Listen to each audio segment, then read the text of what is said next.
Off with about a beautiful trip I took one time. I guess one of the most luxurious trips I ever took.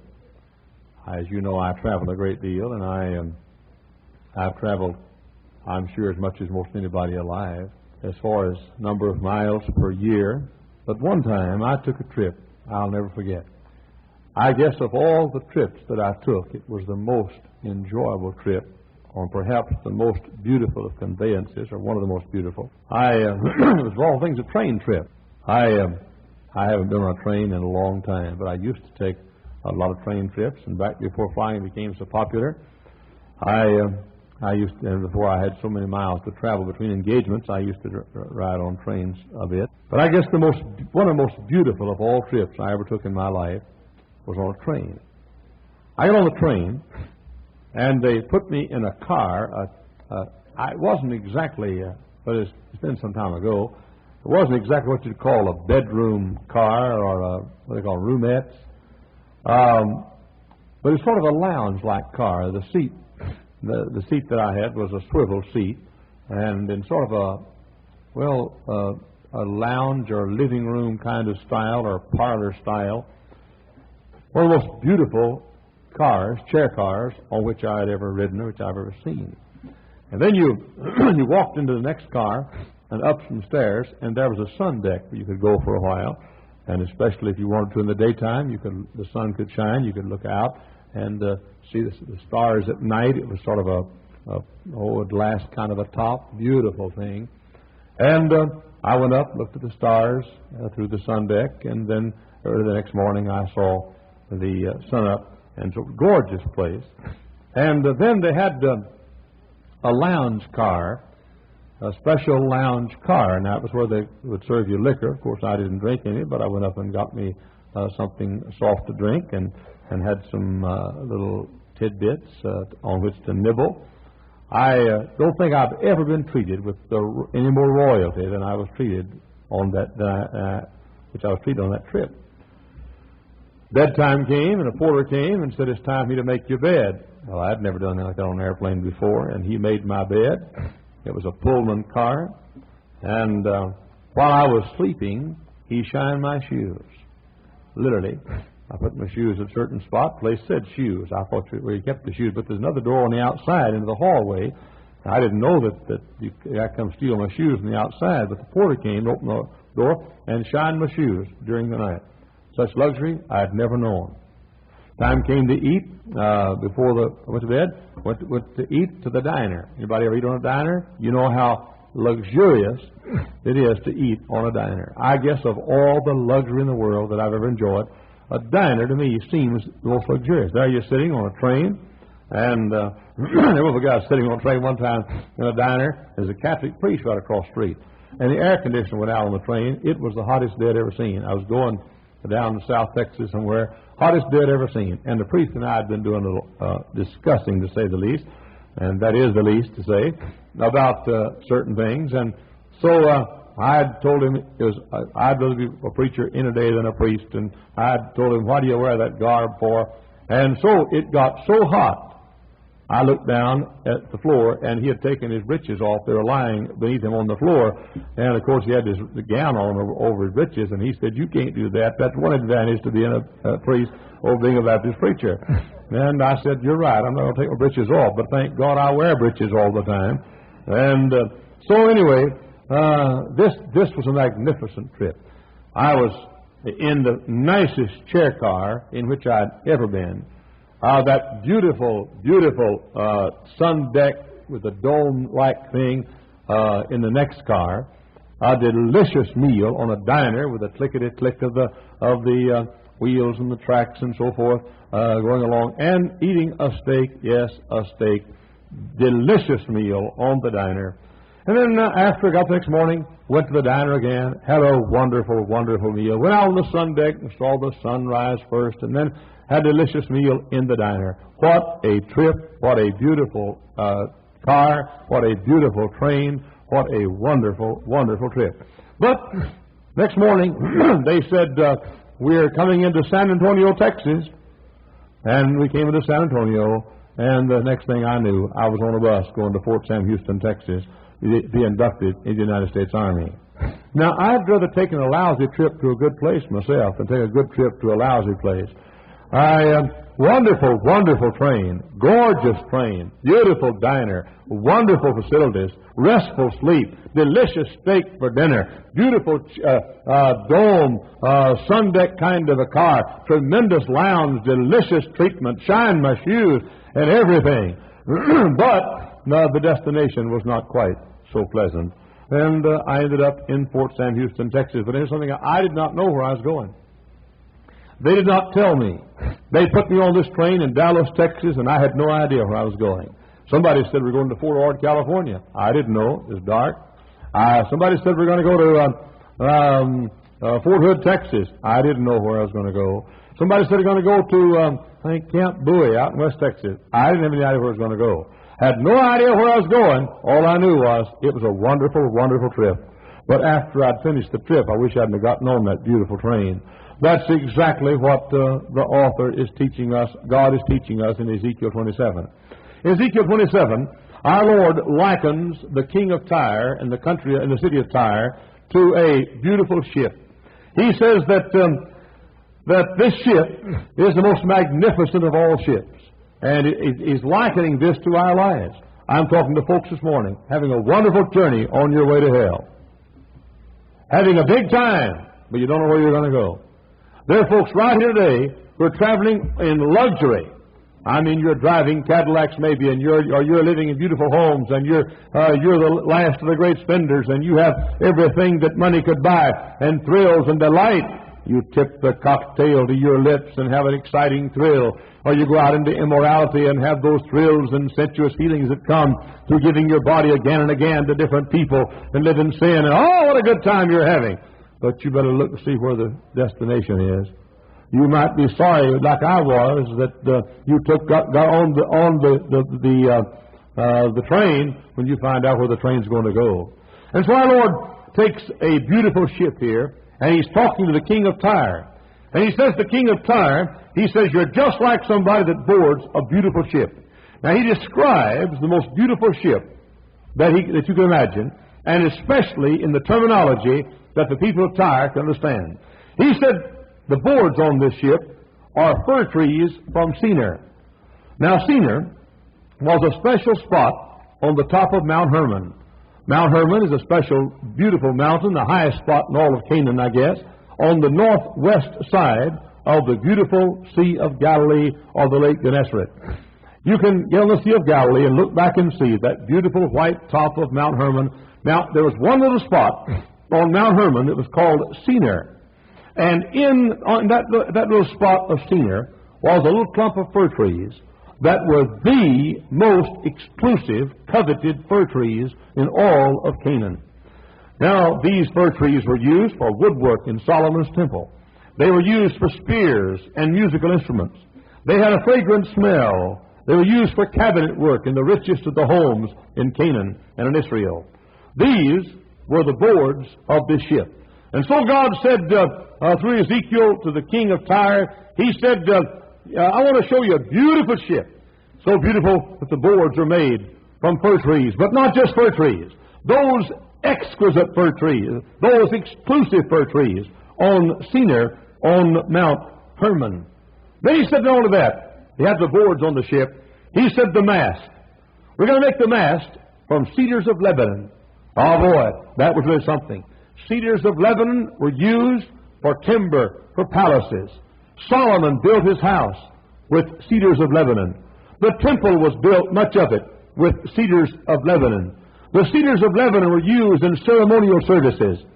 They were also used in cemeteries. Very, very exquisite wood, the cedars of Lebanon. Now, God said to the king of Tyre, you're like a man that builds a ship, and he has the boards from the beautiful fir trees of Senir. And the mast of that ship are made with the cedars of Lebanon. Then he said the oars are made with oaks from Bashan. Now the oak was the strongest of trees. Did you know, for example, that the oak, the word for oak in the Hebrew was alon? Alon, A-L-L-O-N. It is the same word of Allah. which is the word for God. It means the strong one. They looked at that mighty oak and named that oak after God himself. And they said, Allen, Allen. And some folks would even worship the mighty oak tree as a false god because they thought that something that strong and that great must have some connection with deity. And so these oaks, from these oak trees of Bashan, were made the oars. All right? He said this ship has boards made of firs from Shinar. He said this ship has the mast made of cedars from Lebanon. He said this ship has oars that are made with oaks from Bashan. And then he said the benches around this boat are going to be ivory from Chittim. Now, the place Chittim here is also called Kittim. I think it probably means Cyprus. Some folks think it means India. But the ivory that was used, that he's talking about here, is basically ivory that was taken from the tusk of an elephant or a hippopotamus or a walrus. And the tusks from these animals were used for ivory. By the way, they brought in Solomon's ships, many of them from India. They made a throne for Solomon of this very ivory. Solomon's throne was made from this very ivory. Remember the statement in Amos chapter 6 says, "Woe to the people because they're at ease in Zion, and they lie on beds of ivory." They made beds of this ivory, and in some rare cases they made expensive homes covered in this ivory. Now, when we say, "Boy, she's dressed in silk and satin," or "Boy, he drives a Cadillac," or "Boy, look at the diamonds on her." Ivory was a status symbol. So here's a beautiful ship, and that ship has boards made of fir trees from Shinar, and that ship has masts made of cedars of Lebanon, and that ship has oars made of oak from Bashan, and that ship has benches made of ivory, perhaps from India. What a ship! What a beautiful ship! And then it says linen from Egypt, and fabrics from Elisha, Elishaa, which means Italy. Fabrics from Elisha, or Italy. Now get this. Here's a ship with the boards made of fir trees from Mount Hermon, and the mast made of cedars from Lebanon, and the oars made of the best oak from Bashan, and the benches made of ivory from India, and they used linen from Egypt and fabrics from Italy. And then he said no to that. On this ship, we're going to have the best mariners we can find. We're going to have mariners from Arvad. That was an island of giants. Strong, husky mariners. Giants, if you please. Then he said we're going to have some sailors from the Zidonians. The Zidonians were the best sailors in all the world. They were known for their being good sailors, the best sailors. Then he said we're going to have some mariners from the Gamadines. They were courageous people. Now, God said, look, he said, look, people, I want to show you a beautiful ship. It's the kind you're traveling on. The boards are firs from Mount Hermon, and the masts are made from the cedars of Lebanon, and the oars are made with oaks from Bashan, and the benches are made with ivory from India, and the decoration is of linen from Egypt and fabrics from Italy.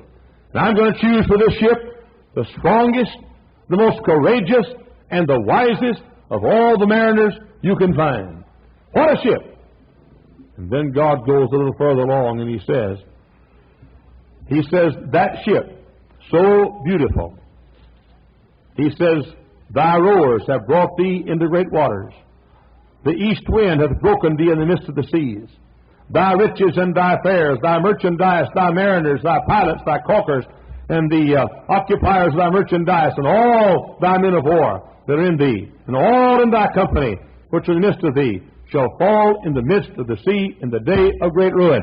God is saying, what difference does it make how convenient and comfortable your life is if you die and go to hell? What difference does it make what kind of ship on which you're traveling if the dark night's going to come, and the storm is going to come, and the lightning flashes, and the thunder roars, and the wind comes through, and all of a sudden a shipwreck takes place? It won't matter when the ship is wrecked. whether you had wood from or boards from Cedar on Mount Hermon or not. It won't matter in the storm whether or not you had oak from Bashan for oars. It won't matter in the storm whether you had mast made of cedars of Lebanon. It won't matter in the storm whether you had benches made of ivory from India. It won't matter in the storm whether you had fabric from Italy or linen from Egypt or mariners who are wise and strong and courageous. It won't matter. He said, you won't care while you're dying what kind of ship you traveled in. It won't matter while you fall and that ship crumbles what it was made of. The only thing that'll matter is where you're going. And it ends in bad waters, and a storm rises, and if you, it doesn't matter. Ladies and gentlemen, all Satan's ships are like that. All Satan's ships are like that. Young people, all the devil's ships are like that. Men, all the devil's ships are like that. Women, all the devil's ships are like that. Every ship that Satan owns knows no good harbors. Satan's ships always are beautiful. The most beautiful commercials you'll find are Satan's commercials. But they're beautiful ships which end in shipwreck. All the taverns you'll find are beautiful. And the beer may be exciting. And the women may be exotic. And the dope may be lifting. And the rock music may be inspiring. But every ship the devil owns in his entire fleet knows not where it's going and knows no good harbors and no good destinations. Last Sunday evening, after service, I went to my office and the line was there a mile and a half long, it looked like. I know I stayed here till almost midnight. But I looked out in the line and saw a young lady whom I love very much. She grew up in this church. She's married now and moved away to another state. I recall the hopes and dreams I had for her. I recall the counseling sessions I had with her. I recall all the advice I gave to her about her future. But in spite of all I said, she decided she wanted to get on the devil's ship. She looked at the devil's ship and she said, look at those boards. They have the finest fur. She looked at the devil's ship and she said, look at those masts. The most beautiful cedars make those masts. She looked at the devil's ship and she said, look at those oars made of the strongest oak known to man. She looked at Satan's ship and she said, look at those decorations. Look at those benches of ivory. Look at the linen from Egypt. Look at the fabric from Italy. Look at those strong men on that ship.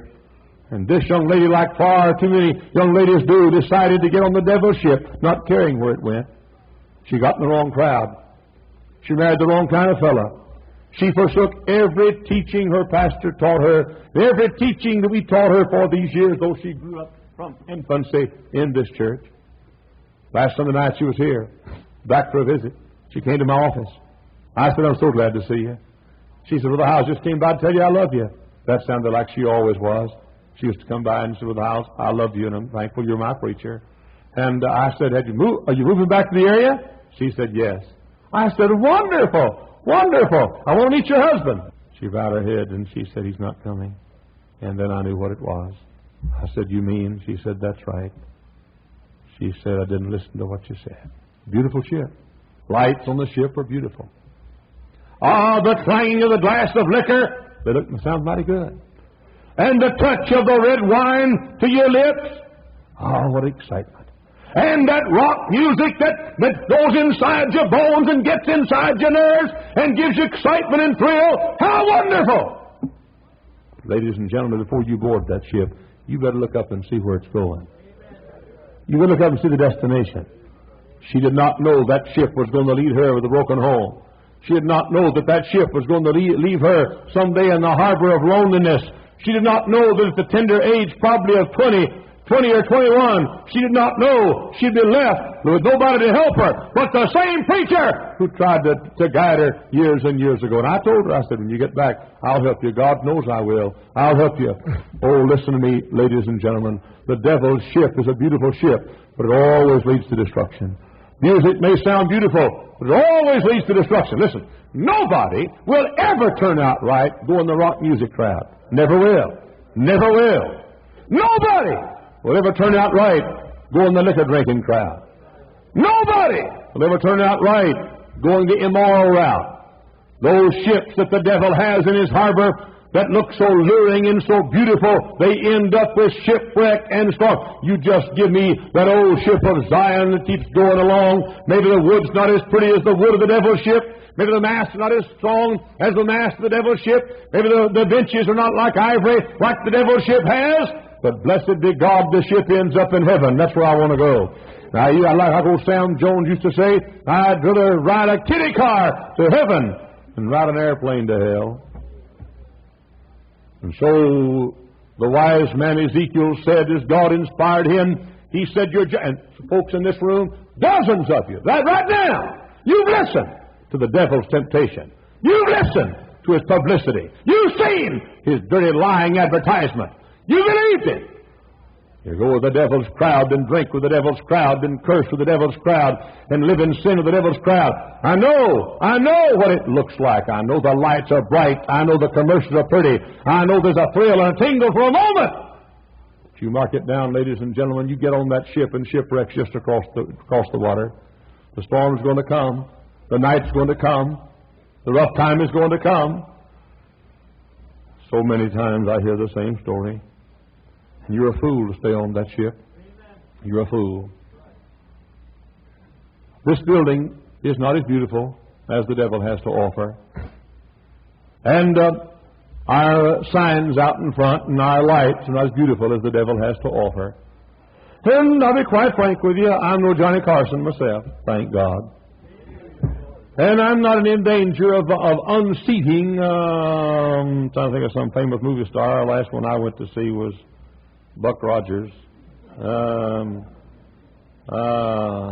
not any. Is there a Rick Newman movie star? Paul Newman.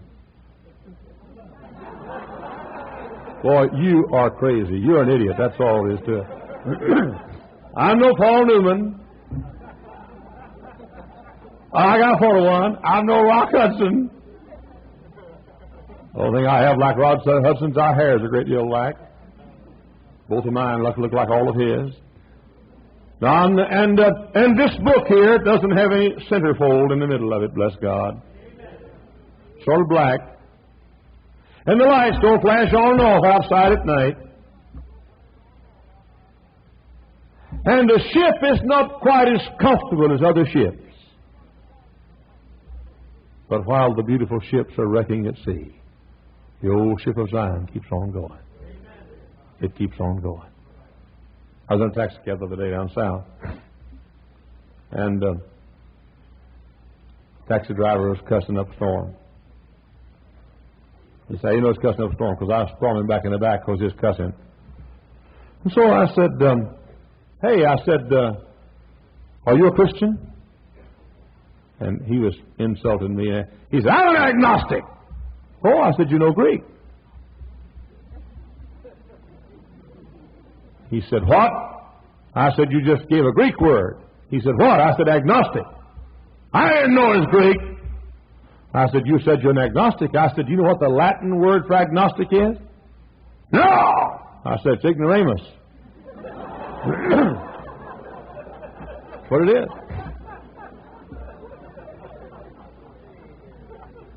He said, "Mister, I'll let you out." And I said, "You won't get your money either." I said, "You think you're smart saying you're an agnostic." I said, "The same word for agnostic in the Greek is ignoramus in the Latin."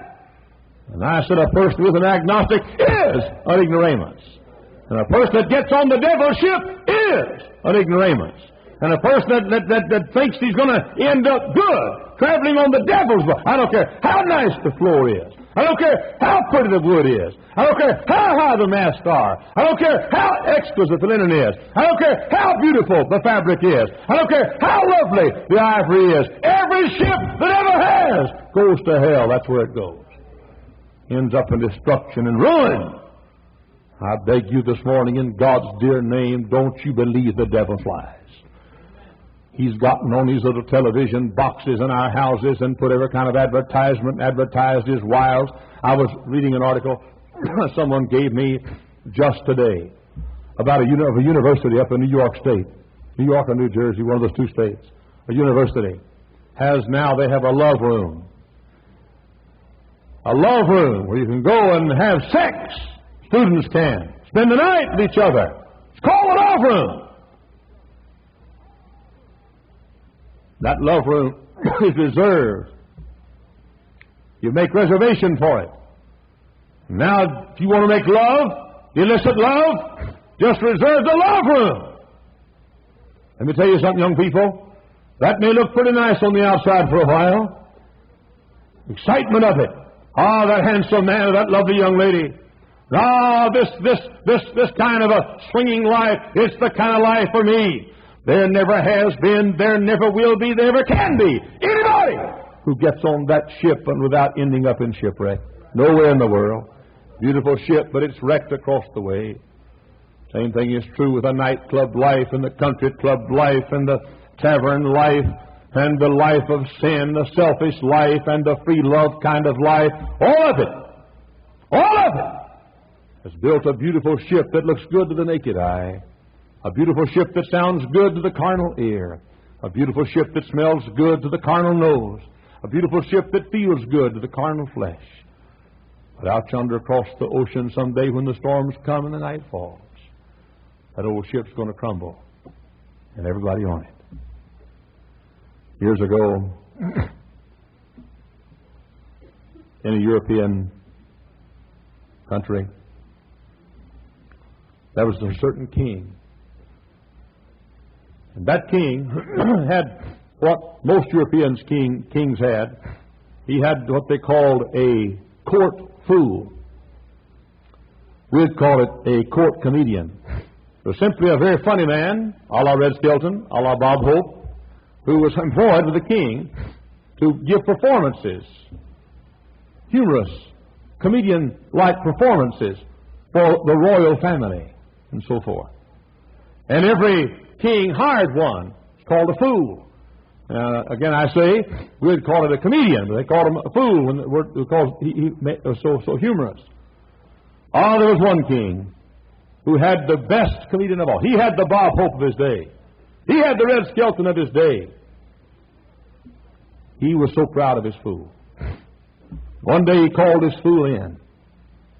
He said to his fool, I want to give you my cane, my scepter, my rod. He said, fool, I want you to take this rod and I want you to circle the world with it.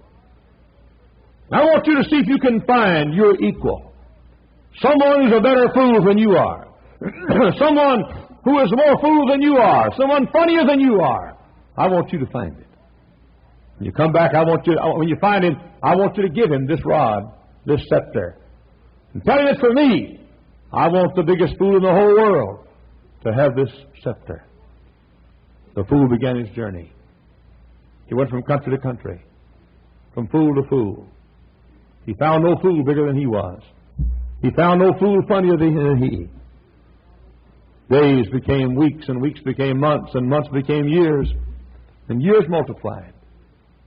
And finally the fool returned home to the king who owned him. He had the scepter in his hand. He walked into the king's palace, asked for the king's whereabouts. Somebody said the king is in bed, not well. He goes to the king's bedside. He says, Your Highness, I finished the trip. The king looks up and he says, Did you find a bigger fool than you? And the fool looked and said, Your Highness, what's wrong with you? And the old king said, I'm dying. I'm going to take a trip into the unknown, a trip that I've never taken. You want to take once? The fool looked at his king and he asked, Your Highness, what provisions have you made for this trip? Have you planned and prepared for this trip? And the king looked up to his fool and said, No, I have not. I'm taking a trip to death and eternity. I've made no plans. I've made no provisions. When the fool heard that statement, he took out the scepter and gave it to the king and said, Your Highness, you take the scepter. You're the biggest fool of all. The person that takes a good look at the devil's ship and says, How beautiful. Look at those boards made of the firs of Senir on Mount Hermon. Look at those masts made of cedars of Lebanon. Look at those oars made of the oak of Bashan. Look at those benches made of ivory from India. Look at that upholstery. Look at that linen from Egypt. And fabric from Italy. Look at those strong giants who manned that ship. Think of those wise mariners who manned that ship. Think of those courageous men who manned that ship. What a time we're having! What a time! Live it up, gang! Live it up, gang! Live it up! And for a season, it's fun. The thrill, the excitement, the fun, the laughter, the brightness, the bells, the frivolity. What a time we're having. Let's have the rock music, gang. Let's drink the wine glass. Let's have the needle. Let's flip it up. Let's eat, drink, and what a time we're having. Brother, never anybody's ever boarded this ship without looking out across the sea and seeing a dark cloud come.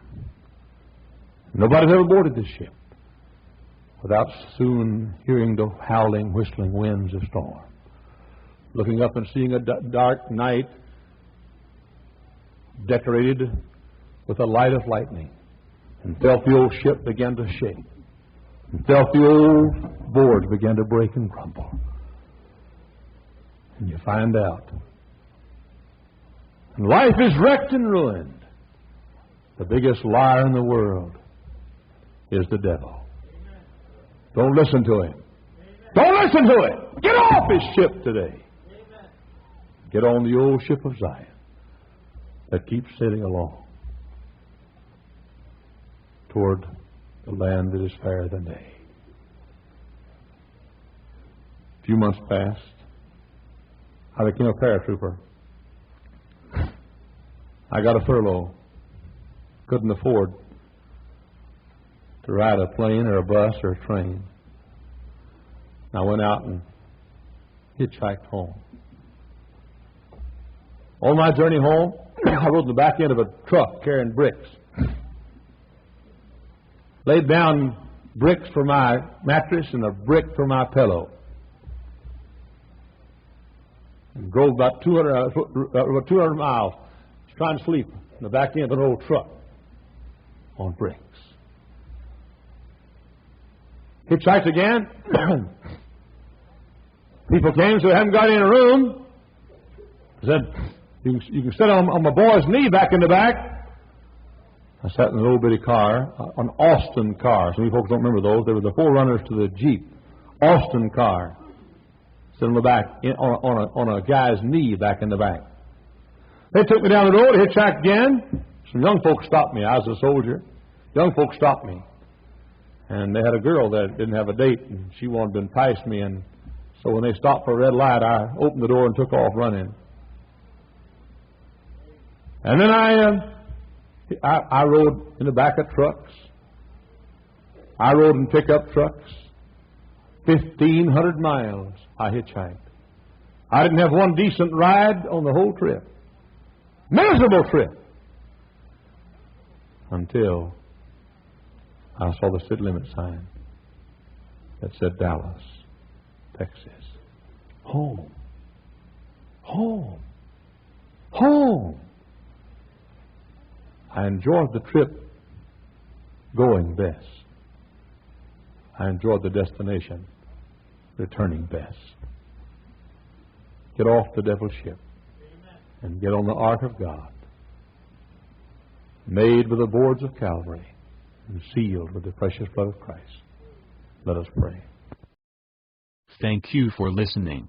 If you want to know more about Jesus and what the gospel means to you, Then hit the video shown on the left of the screen and please don't forget to subscribe.